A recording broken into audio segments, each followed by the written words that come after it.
During dinner that night, my son-in-law, Brian Miller, let out a loud laugh that echoed down the polished mahogany table. "What's it like to be a loser?"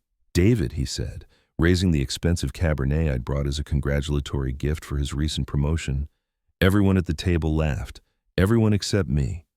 I simply smiled, set down my fork beside the prime rib I hadn't touched, and said calmly, "How does it feel to know that this loser won't be paying your bills anymore?" The moment those words left my mouth, Brian's face drained of color.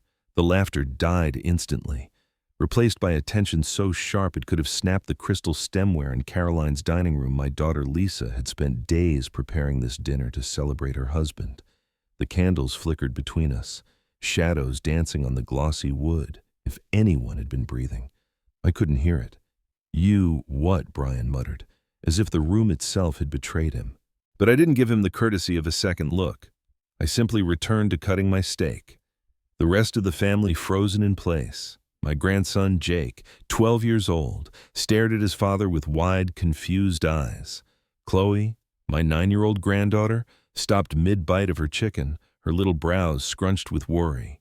Earlier in the evening, Brian had swirled the Cabernet in his glass and looked at me with that smug grin he'd perfected over the years. Retirement must be nice. David, no pressure, no deadlines, no real responsibilities, just drifting. I had spent 40 years as a structural engineer. Buildings I designed still stand across the state. But Brian enjoyed rewriting the world to place himself at its center. "I mean, you did okay back in the day," he continued, leaning back in the chair he now claimed at the head of the table. "But it was a different world. Everything's digital now, fast-paced. Honestly, takes a younger mind to really succeed." Lisa shifted beside him, forcing a small laugh. The bracelet on her wrist, my Christmas gift last year, glittered under the candlelight. "Brian, Dad had a wonderful career," she said gently. He waved a dismissive hand. Sure. But let's be honest, when was the last time he actually accomplished something meaningful?"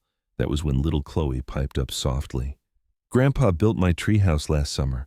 Brian patted her head, patronizing. "That's sweet, honey. But real men provide for their families through hard work. They don't just coast through retirement while everyone else carries the weight." The insult settled over the table like smoke. Lisa tried to change the subject. "Chloe, tell Grandpa about your piano recital," but Brian was on a roll. The promotion had him puffed up like a parade balloon, and the wine only made him bolder. "Actually," he continued, "now that I'm making real money, 6 figures, David, it might be time for everyone to start pulling their own weight." I knew exactly what he meant. 15 years of mortgage support, tuition checks, car payments, medical bills, 15 years of watching him spend freely while I quietly cleaned up the financial mess behind him. He pointed at Lisa. "Take my wife here. She's been out of the workforce since, Jake was born, living off family charity. Maybe it's time she rejoins the real world." Lisa went pale. She knew, as well as I did, that without my help, their lifestyle would collapse like a poorly built deck. Ridgewood Academy tuition, the BMW lease, the kitchen renovation, the vacations, they were all paid from my accounts. Jake sensed the tension. "Dad, are we in trouble, no son?" Brian said, locking eyes with me. "But it's important to understand the difference between earners and dependents. Between providers and those who've given up trying." The words were aimed straight at me. Lisa's fingers trembled around her wine glass. Chloe's eyes filled with fear. Brian leaned forward, fully confident my silence meant submission. "I don't mean to be harsh, David, but someone has to ask the real question." He paused, savoring his moment. "How does it feel to be a failure?" Lisa gasped. Jake dropped his fork. Chloe burst into tears. I didn't flinch. Instead, I took a slow sip of water, placed the glass down with deliberate care, and finally met Brian's eyes. "How does it feel," I said quietly, "to know that this failure won't be paying your bills anymore?" His expression collapsed. He looked like a man hearing the ground crack beneath his feet for the first time. I finished my dinner.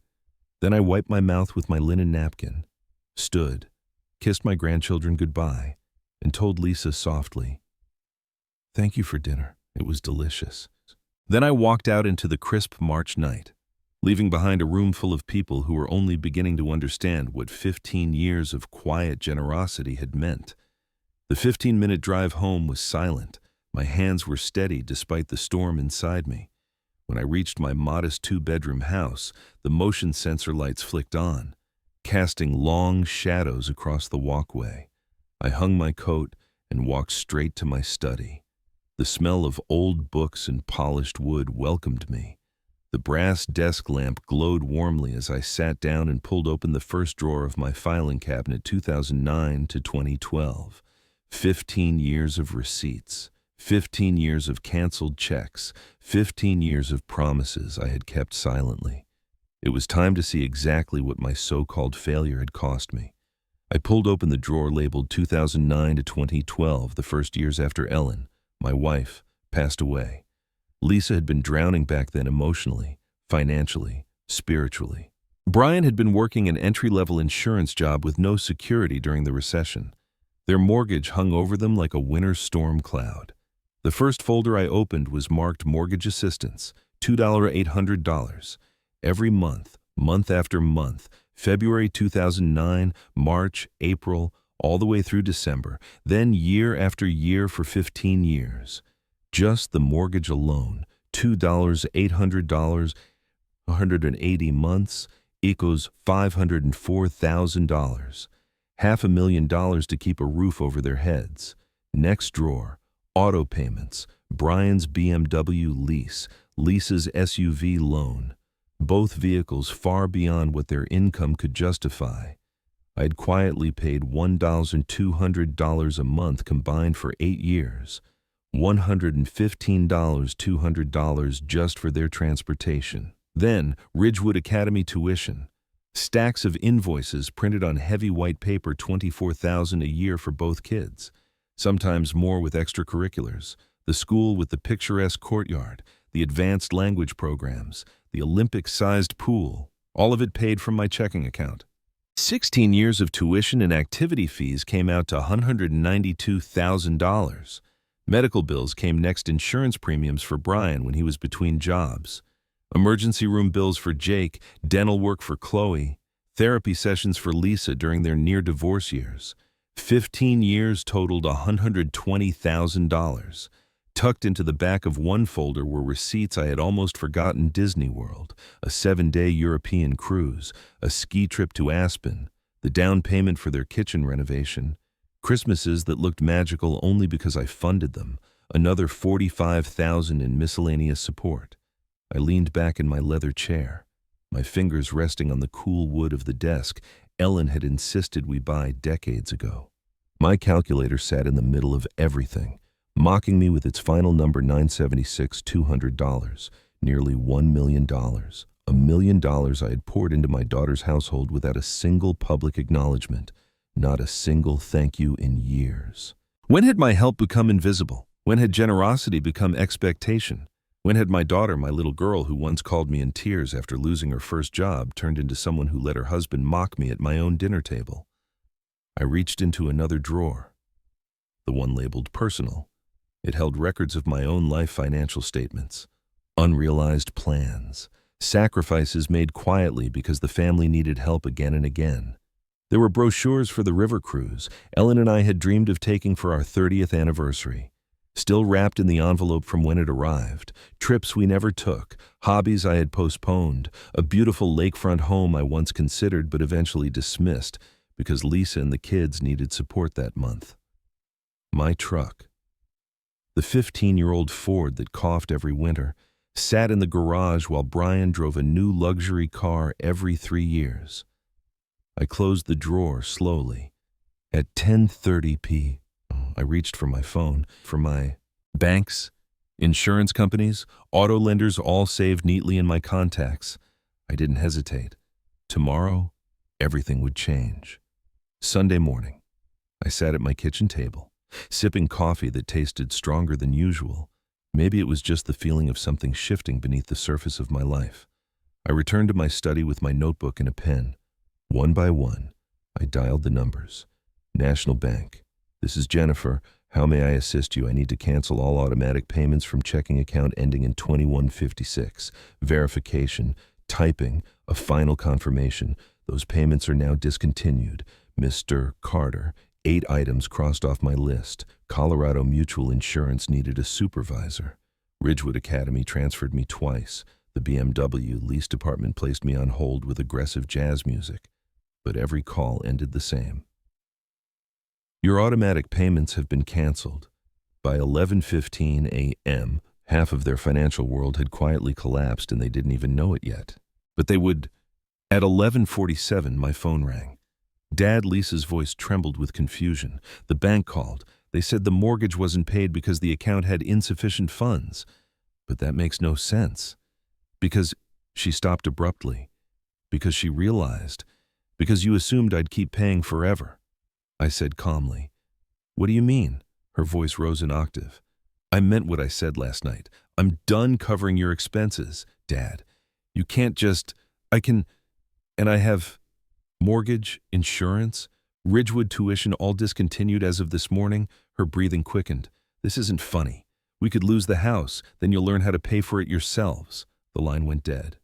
I continued my calls, checking boxes methodically, utilities, medical bills, activity fees, tuition programs, everything. At 12:23, Lisa called again. This time, full panic. Dad, Ridgewood called. They said our automatic payments were declined. They said tuition must be paid immediately or the kids will be withdrawn. Even the electric company called. Dad, what are you doing? I told you last night. But we never asked you to. You never asked because you never had to. Her voice broke. We can't afford all this. That, I said simply, is the point. At 12:31, my phone rang again. This time, Brian, David, whatever stunt you're pulling stops now. No stunt, I replied. You can't destroy our family because your feelings got hurt at dinner. I'm not destroying anything, just stopping my financial support. You're acting like a child. You're the one who called me a failure. Brian, now you get to learn what life looks like without my paycheck behind yours. For once. He had no answer. The final call on my list was to my financial advisor, someone who had been urging me for years to think more about my own retirement than everyone else's emergencies. I scheduled a meeting for Monday morning to redirect all the money I'd been spending on Brian and Lisa into the future I had once planned for myself and Ellen. As I hung up the phone, a quiet settled over the house, not loneliness clarity. At 1:15 p.m., the familiar hum of a car engine rolled into my driveway. I recognized it immediately, Brian's BMW. The aggressive revving that followed was pure Brian anger, disguised as confidence.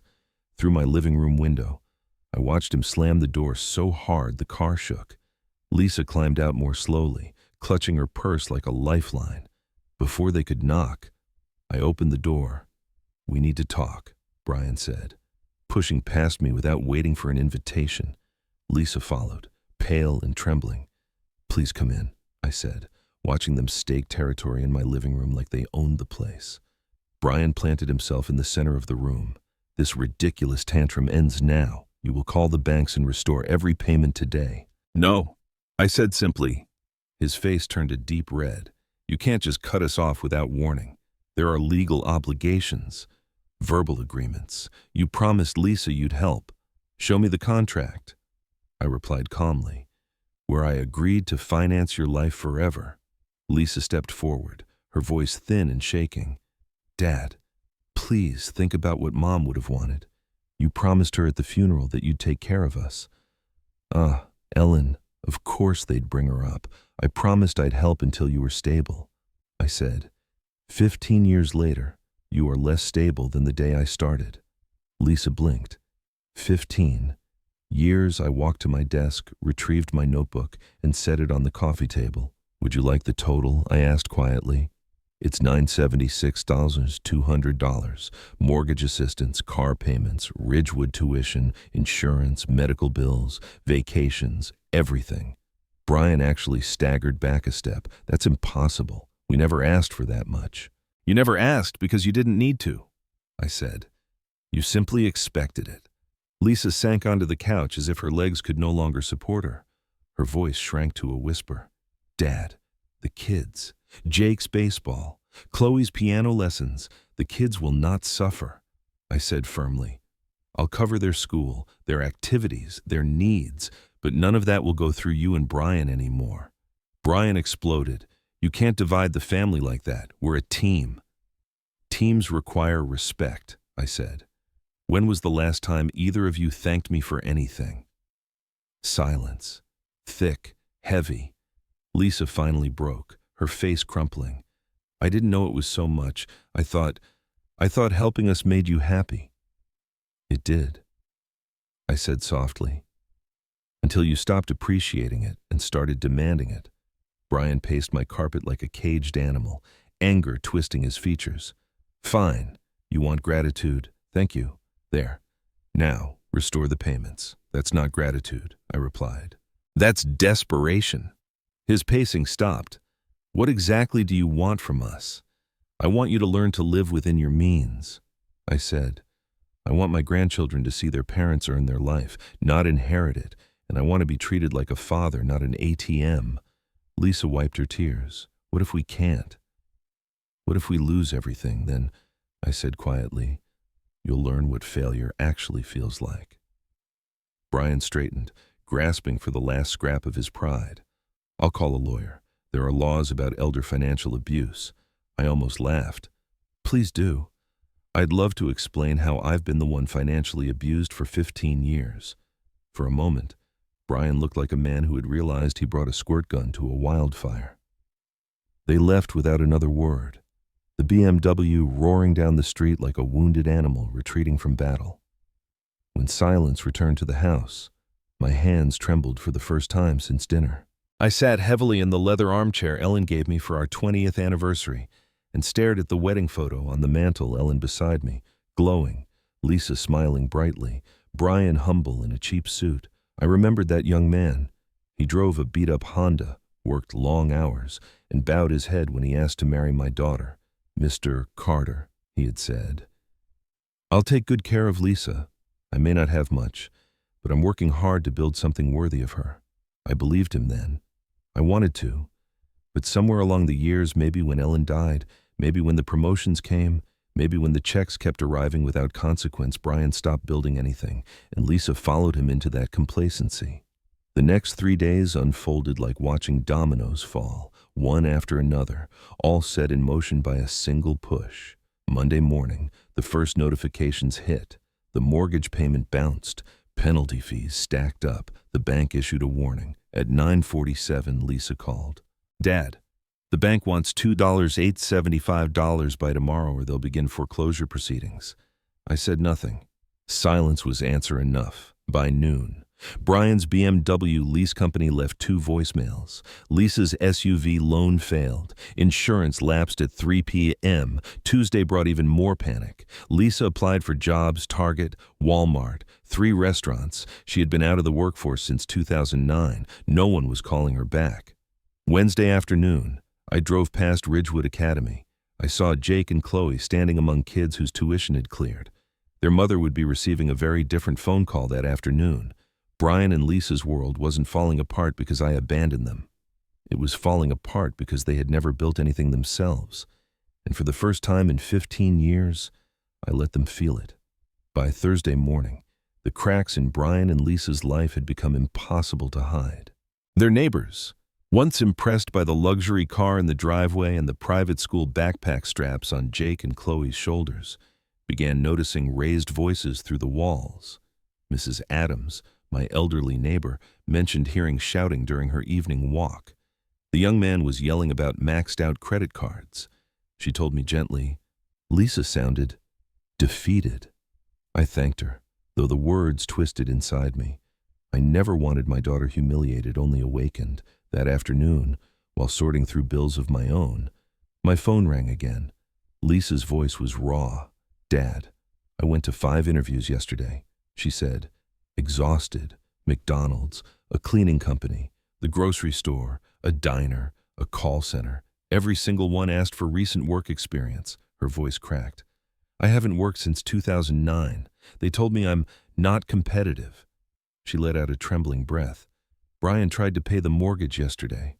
Our account had $3,000. The payment is $28.75. He paid it, then realized we couldn't buy groceries, or pay utilities, or put gas in the car. He had to call the bank and cancel it. Silence stretched between us. "Dad, I think we're going to lose everything." "Yes," I said quietly. "You probably are." For a moment, she didn't breathe. Then she whispered, "I don't know how we got here." I did. It wasn't one moment, it was a slow erosion. One missed appreciation, one assumption, one expectation layered on another until entitlement became the foundation of their life. That Friday morning, I poured myself a cup of coffee and looked out the kitchen window. Sparrows were picking crumbs off the patio, tiny creatures trying to survive with whatever landed in front of them. Unlike Brian and Lisa, the birds weren't waiting for someone else to feed them. Halfway through my second cup, the phone rang. Mark. I heard something troubling.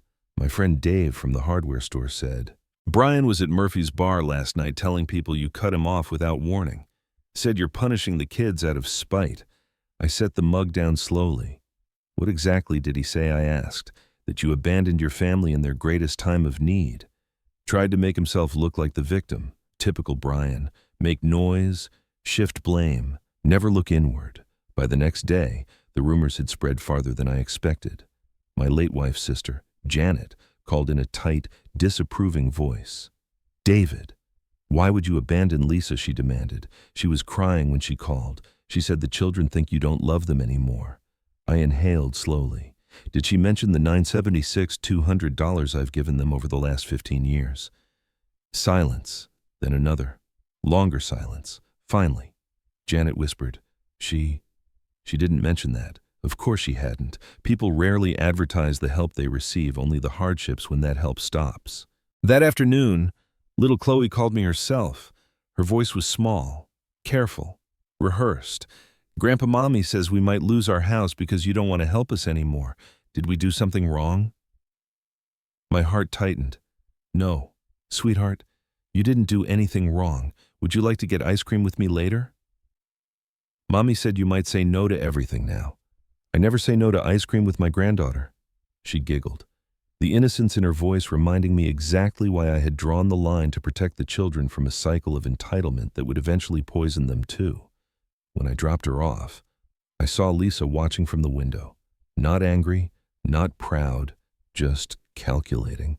She was realizing that I wouldn't be manipulated by guilt, not anymore. Sunday afternoon arrived with skies so clear and blue it felt almost ironic. Brian and Lisa were supposed to come over for a family meeting, but by that point, life had a way of rearranging plans for them. Monday morning, Dave called with news that took even me by surprise.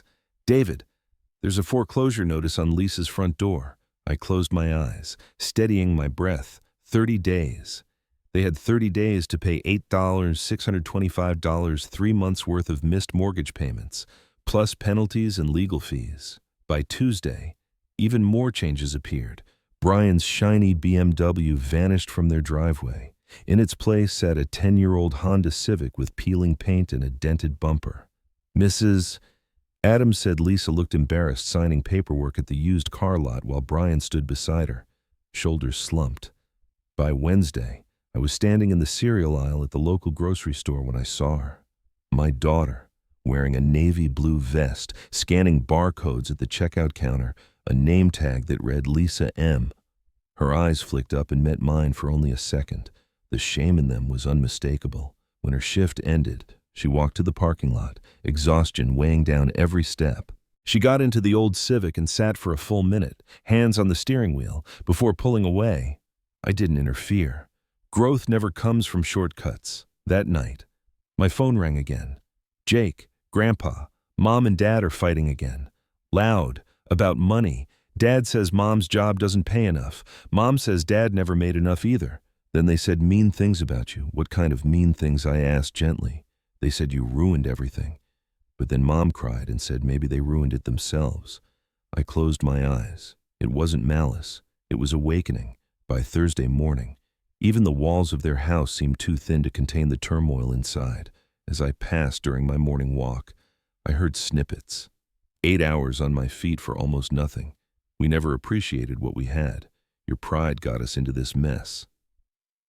Then the slam of a door, Brian's Civic screeching out of the driveway. That afternoon, Chloe came to visit. She sat at my kitchen table, her fingers brushing the rim of her milk glass. "Grandpa, why is everything different now?" Her innocence cut deeper than any accusation. "What feels different?" "Sweetheart," I asked, "Mom's always tired, Dad's always angry. They talk about losing our house, and—" She hesitated, chewing her lip. Jake said maybe. Maybe they should have said thank you more. Out of the mouths of babes, the truth arrives gently but unmistakably.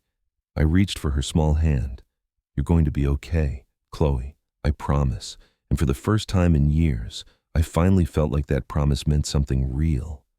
Friday evening. As I was reading in my study with the soft glow of the brass desk lamp filling the room, the doorbell rang. The chime echoed through the quiet house, steady and calm, so unlike the chaos brewing across town.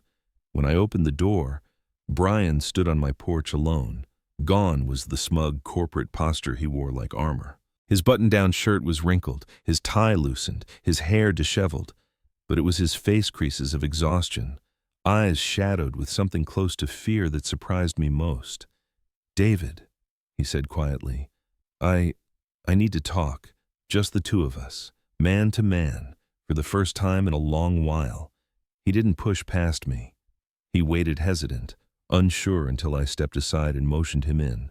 He sat heavily in the chair opposite mine, elbows on his knees, hands clasped so tightly his knuckles whitened. He did not look like a man preparing to argue. He looked like a man finally prepared to listen. "The foreclosure is real," he said. 30 days. They're not kidding." I nodded once. "Lisa's working 40 hours a week for $13.50 an hour," he continued. "After taxes, she brings home maybe $1,100 a month. I bring home about $5,800. The mortgage alone is $2,875. The math." He swallowed, the shame visible. "The math doesn't work." "No," I said gently. "It never did." He stared at the floor for a long moment. "We never could make it work without you, could we?" "No," I said again. "You never could." Silence lingered between us. Not hostile, not cold, just honest.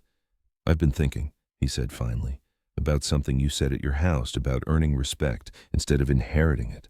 His voice cracked as he continued. "I didn't earn anything, did I? The house, the cars, the vacations, the kids' school, none of it was mine. Not really. There it was, the truth he'd avoided for 15 years.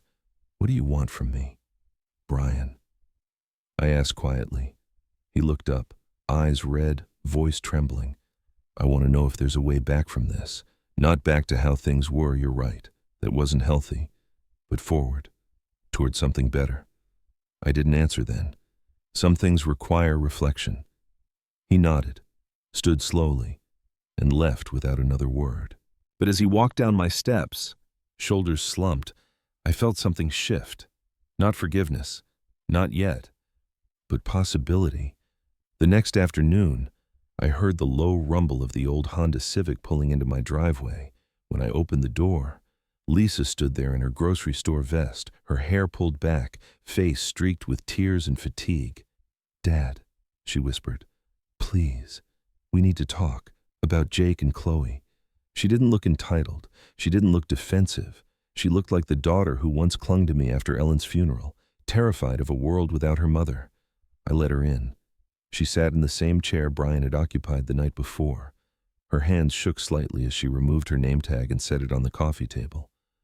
4 days, she whispered. "We have 4 days until foreclosure is finalized. The kids are scared. Jake keeps asking if we're really going to lose the house. Chloe had nightmares last night about being taken somewhere unfamiliar." Her voice cracked and she pressed a tissue to her eyes. "Dad, I know I haven't shown it. I know I said things I regret. But I'm working as hard as I can. I'm trying to understand everything you've been trying to teach us." Her honesty hit me harder than any insult Brian ever threw my way. "Tell me what you want," I said gently.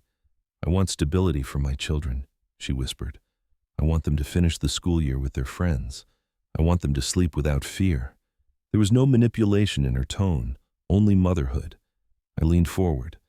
"Here's what I can offer," I said, I will pay Jake and Chloe's tuition at Ridgewood directly from now on. I'll cover their medical expenses, clothing, activities, and I'll set up college funds for both of them. Her eyes widened with hope. But, I continued, I will not pay your mortgage, or your car payments, or your insurance, or any adult lifestyle expenses. You and Brian will live within your means, completely. We can do that, she said quickly. We'll downsize, find a smaller home. There's more. I said. Her breath hitched. I want public acknowledgement. You and Brian will write a letter to the community newspaper thanking me for 15 years of support. You will post on your social media accounts honestly about the help I've given, and you will apologize face to face to the neighbors you've lied to. She closed her eyes, pain washing through her expression. Brian will never agree. She whispered, his pride.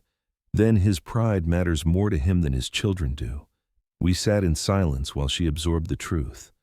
Dad, what if I can convince him you have 48 hours? I said.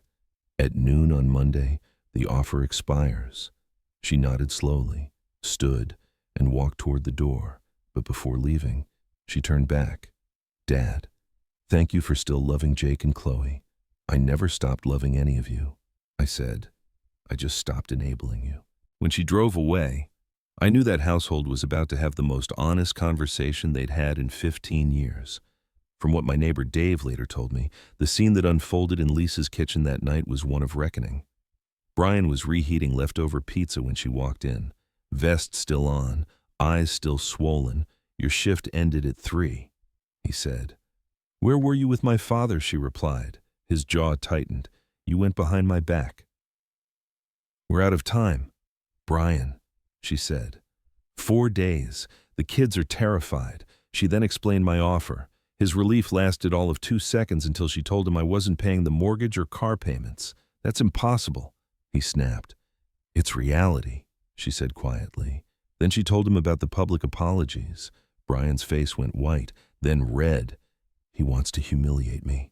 No, Lisa whispered. He wants us to tell the truth, from the top of the stairs. Jake's small voice drifted down. Mom, Chloe's crying again. Lisa closed her eyes, and for the first time, Brian didn't have an argument ready, just fear.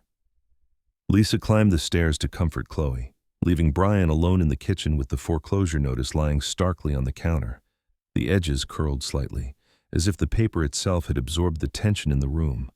For a long time, he stared at it. Really stared. Numbers he had avoided for years now screamed back at him with merciless clarity. Mortgage balance, overdue amount, penalties, final notice, behind him. The microwave beeped, but he didn't move. Lisa returned 15 minutes later, the weight of motherhood pulling down her shoulders. She found her husband in the same spot, hands gripping the edge of the counter as though holding on kept the floor from crumbling beneath him. I won't do it, Brian said finally, without turning around. I won't stand in front of our neighbors and admit I'm a failure. It's not about humiliation, Lisa said tiredly. It's about honesty. About showing our kids we're willing to be accountable. We'll figure something else out. Brian insisted. We can get a loan, file for bankruptcy, anything but crawling to your father and begging for forgiveness. Lisa slowly walked to the table, pulled out a chair, and opened the calculator app on her phone. Okay, she said quietly. Let's figure it out. Brian turned, irritation flaring. What? Let's do the math, she said. You keep saying we'll figure it out, so let's actually look at the numbers. She began entering their income. Our combined monthly income, $6,900 after taxes. We can make that work, Brian said quickly. Lisa ignored him and continued. The mortgage is $2,875. That leaves $4,025 for everything else. She typed more numbers. Car payment for the Honda $350, car insurance $250, utilities around $300, groceries $600, gas $200. She stopped and turned the phone so he could see. That's $1,700, leaving us $2,325. Brian shrugged. See, that's plenty. Lisa shook her head. You forgot the children. Their school supplies, clothes, medical copays, sports, activities. Jake's baseball is $120 a month, Chloe's dance is $80, birthday gifts, holiday expenses, emergencies. Her voice cracked. Brian, we can't afford our children. The words fell between them like a stone into deep water. From upstairs, they heard Jake again. Mom? Are you still arguing? Chloe says she doesn't want to move. Lisa closed her eyes. We have 36 hours. Brian, Dad's offer expires Monday at noon. He rubbed his face with both hands. Frustration rising into helplessness. I can't face everyone knowing we needed your father's money all these years. Lisa looked at him not with anger, but with something far sadder. They already know. Brian. Monday morning arrived faster than anyone expected, at 10:15 a.m. The old Honda Civic crawled into my driveway. Through my window, I saw all four of them inside Brian. Lisa, Jake, and Chloe, none of them speaking. The engine shut off. No one moved for a full 10 seconds. Then Lisa opened her door. When I answered the knock, the children rushed forward first. Grandpa, are we really going to lose our house? Chloe asked, her eyes wide, her voice trembling with the kind of fear no child should feel. I placed a gentle hand on her shoulder. Not if I can help it. I said softly. Inside. They settled in my living room. Jake and Chloe sat on the couch, leaning into each other. Lisa took the same chair she had sat in before, wringing her hands. Brian stood behind her, stiff as a board, as though sitting would signal surrender. Dad, Lisa began, her voice strained. We accept your offer, all of it. I nodded. I'd expected as much. The bank said, she continued, foreclosure completes at 3 o'clock today unless we pay $8.06. We don't have it. Chloe looked up at me, her lower lip trembling. Grandpa, I don't want to leave my room, or my school. I leaned forward, meeting her eyes. You won't, sweetheart. Brian cleared his throat then, his posture lowering, his voice stripped of arrogance. David, he said, I need to say some things. He walked to the mantel where the wedding photo of Ellen and me sat. Ellen smiling. Lisa radiant, Brian younger and humble. He took a breath. 15 years ago, you offered to help us temporarily. I let that help become permanent. I took your support and acted like it was something I deserved. I bragged about things I never earned. I let Lisa carry the weight of the lie, and I let our kids think I was the provider when I wasn't. His voice cracked. I owe you more than money could ever repay, and I'm willing to say that publicly. I'm willing to write the letters, talk to the neighbors, whatever it takes. Lisa nodded through tears. Dad, I'm sorry too. I let Brian's pride become my silence. I stopped appreciating everything you did, and I let entitlement replace gratitude. That's on me. Jake looked between us, his young face etched with surprise. Grandpa paid for my baseball, he asked. Lisa nodded gently. Grandpa paid for almost everything, sweetheart, and we didn't thank him. Chloe slipped her small hand into mine. Thank you, Grandpa. Her voice was so sincere, so unfiltered, that the room fell completely still. I took a breath, steady and clear. I'm going to help you save the house today. I'll pay Ridgewood Academy directly. I'll take care of the kids' needs. But after this, after today, you stand on your own feet. No more leaning on me to carry your household. Both adults nodded. But there will be accountability. I added, public acknowledgement, honest apologies, transparency, and monthly family dinners right here, where we rebuild relationships the right way. There was no resistance, only acceptance. I walked to my desk, reached for my checkbook, and dialed the bank. First National, I need to make an emergency mortgage payment. Behind me, I heard the softest sound a child's quiet exhale of relief. Jake turned to his sister and whispered, "We're going to be okay." And for the first time in a long, long while, he was right. The emergency mortgage payment went through after 20 tense minutes on hold, multiple transfers, and a supervisor's approval. When it was finally confirmed, I wrote down the reference number in my notebook, a habit I'd kept since my engineering days. Everything documented, everything precise. When I turned back toward the living room, I found all four of them watching me. Lisa's face was streaked with tears, but her shoulders were no longer slumped in defeat. There was something steadier their resolve. Brian stood beside her, subdued but present, as though he finally understood that being a husband and father required humility more than pride. Jake and Chloe sat at the edge of the couch, waiting for a verdict neither of them deserved to fear. "It's done. I told them, you're safe. For now."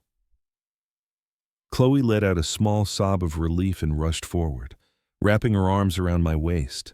Jake followed, burying his face into my side like he did when he was little and scraped his knee on the sidewalk. Lisa covered her mouth with her hand, overwhelmed. "Thank you, Dad," she whispered, "for everything." Brian swallowed hard. "David, thank you, truly." I nodded, but I didn't smile. "We need to make sure this never happens again," I said. The following days felt quieter, not peaceful. Exactly, but stripped of illusions. Accountability hung in the air, shaping every choice, every conversation. By Tuesday morning, Brian and Lisa had written the letters. They knocked on my door at 9 a.m., holding a manila envelope. Inside were 3 documents. 1. A letter to the community newspaper acknowledging 15 years of financial support from me, expressing gratitude and apologizing for misrepresenting their circumstances. 2. A social media post draft for both of their accounts. Honest, humble, thanking me for everything I'd done and explaining that they were rebuilding their financial independence. 3. A handwritten apology addressed to me personally, signed by both of them. I read each page slowly, carefully. Lisa's handwriting trembled near the end, the ink slightly smudged where a tear must have fallen. Brian's signature looked different, less rigid, more human. "These are good," I said. "But saying the words is only part of the work." Brian nodded. "We know.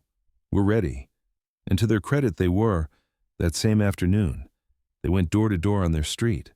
Dave later told me he saw Brian knocking on Mrs. Adams's door, hat in hand, apologizing for misleading the neighborhood and speaking badly about me. Mrs. Adams, who'd always had a soft spot for families in trouble, listened with kind eyes and told him, "Humility looks better on you than that BMW ever did." Word spread, not the scandal, but the apology. Something was shifting. 3 months later, on the 3rd Saturday of June, the Miller family arrived at my home at precisely 2 p.m., punctuality that had never once existed before all this.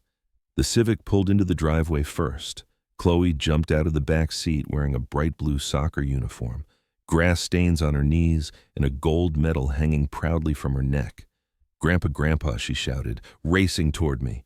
"Look, I scored the winning goal. I even did a slide kick, but Coach said it wasn't on purpose." I laughed, kneeling to examine the medal. "That's impressive." "Sweetheart, tell me all about it." As Chloe launched into an animated play-by-play, Jake walked up the driveway holding his backpack. He pulled out a neatly folded report card and handed it to me. "Straight A's.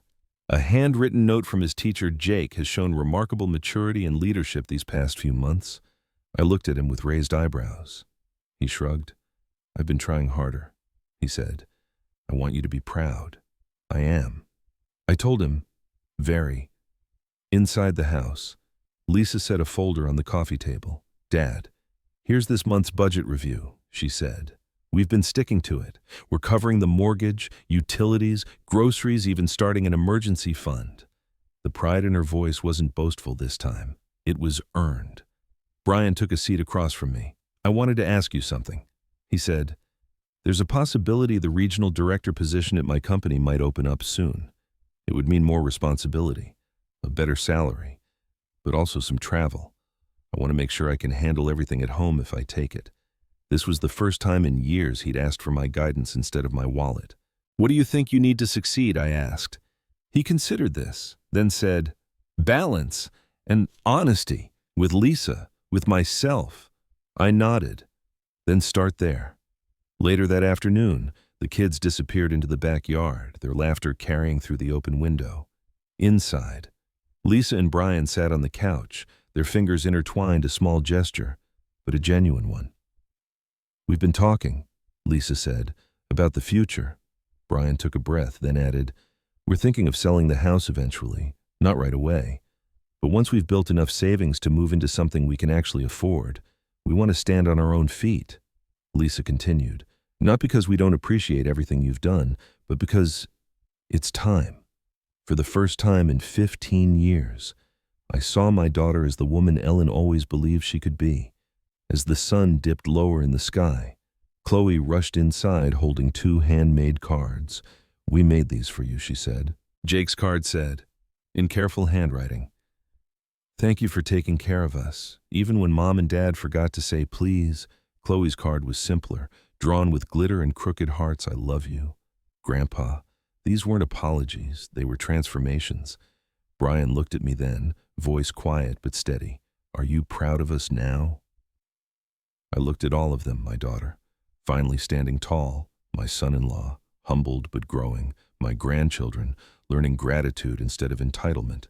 "Yes," I said softly, "I'm proud." And as they drove away in their modest Honda, not a luxury car, but a car they could truly afford, I felt something unexpected. Peace, the kind of peace Ellen would have wanted. Not revenge, not punishment, but transformation. And sometimes, that is the sweetest justice of all. 3 weeks after that June family meeting, I received a small letter in the mail, hand-addressed in Lisa's handwriting. Inside was a thank you note from Jake and Chloe, written in 2 different colors of crayon. Jake's part was neat, organized, almost mathematical. Chloe's was full of hearts and a little doodle of us sitting on a bench eating ice cream. I placed the letter beside the wedding photo of Ellen and me. Somehow, it belonged there among the things that mattered, among the things that endured. That same evening, as golden light filtered through my kitchen window, my phone buzzed, a text from Lisa. "Dad, Chloe wants to show you her new piano piece this Sunday. We'd love for you to come over." I stared at the message for a moment, not because the invitation was unusual, but because of how normal it felt. For the first time in a decade, Lisa wasn't asking for anything. No money, no favors, no urgent emergencies. Just presence, just family. I typed back, "I'd love to." When Sunday came, I drove to their house. The lawn wasn't perfectly trimmed. The flower beds had weeds sprouting. The paint on the porch rail looked a little faded. But it was a home built by effort, not money, I quietly funneled in from afar. Chloe ran out to greet me before I even reached the steps. "Grandpa, come see I practiced 3 whole days." Her piano piece was clumsy, sweet. Determined notes stumbled over each other, but her grin never faltered. Jake sat beside me on the couch, showing me his summer reading list and a sheet of baseball drills he'd created himself. While the kids talked over each other, Brian peeked from the kitchen. "David," he said, wiping his hands on a dish towel, "we made dinner. No need for you to bring anything." Dinner, from Brian, it wasn't a miracle, but it was something close. We sat around a modest table, nothing like the lavish spreads they used to insist on, and ate spaghetti and garlic bread Brian had made from scratch. The sauce was a little salty, the bread a little burnt, but the conversation was warm, unforced, real. About halfway through the meal, Lisa reached for my hand. "Dad," she said softly, "I want you to know we're doing our best. We're budgeting, we're saving, we're learning." Brian nodded, not in shame this time, but in sincerity. "I've cut back on everything," he admitted. "The gym membership, the golf league, the subscription boxes, even the fancy coffee at work." Lisa laughed gently. "He drinks office coffee now. Can you believe it?" Brian shrugged with a sheepish smile. "It's not that bad." It was a small moment, but in its humility, it meant everything. A few days later, I attended Jake's baseball game. He'd improved, less timid at the plate, more confident in the outfield. At one point, he looked over at me and gave a small wave. Not a wave asking for approval, just acknowledgement. After the game, as parents mingled near the bleachers, I overheard 2 fathers talking. "Jake's really stepped up this season." One said, "His confidence is through the roof." Lisa smiled shyly. "He's been working really hard. No mention of me, no false bragging, just truth." It was enough. The summer passed in small but important steps. Brian repaired things in the house himself, light fixtures, loose floorboards, a leaky faucet. Lisa managed the budget with a precision I hadn't seen since she was a young woman balancing her first paycheck. The kids learned responsibilities too. Chloe planted flowers with me in my backyard. Jake helped me organize tools in my garage. Both learned that effort, not entitlement, is what builds a life. One afternoon, as Jake passed me a wrench, he asked, "Grandpa, do you ever miss helping Mom and Dad with money?" I paused. I never miss what people took for granted. I said, "But I don't regret helping. I only regret not teaching the lesson sooner." He mulled that over, nodding slowly. "I get it," he said, and I believe he did. As fall approached, Lisa called one morning, her voice bright. "Dad, guess what? We hit our first savings goal, $1,000. It's not much, I know, but it's everything," I said, because it wasn't about the number. It was about the discipline, the self-worth, the ownership. Later that month, at our scheduled family dinner, Brian cleared his throat awkwardly and said, "David, I wanted you to know I turned down a new TV, one of those big curved ones. Past me would have bought it on credit, but I realized I didn't earn it yet." He laughed weakly. "Feels weird to say, but I'm proud of myself. So am I." I told him, and I meant it. One evening near Thanksgiving, I found myself sitting in my study, the house quiet, the shadows long. I looked again at the photo of Ellen and me on our wedding day. I could almost hear her voice, gentle, steady, always wiser than mine. "You can't protect them from everything," she'd once told me, "but you can guide them, and sometimes guiding means stepping back." I had spent 15 years stepping forward, instead shielding, covering, paying, fixing. It wasn't love that had hurt them. It was the absence of boundaries. The revenge, if you could even call it that, had never been about punishment. It had been about restoration, about forcing a reckoning that allowed growth to finally take root. And it worked. Not instantly, not perfectly, but authentically. My family didn't just survive the fall, they rebuilt from it. And sometimes, that is the most powerful justice of all.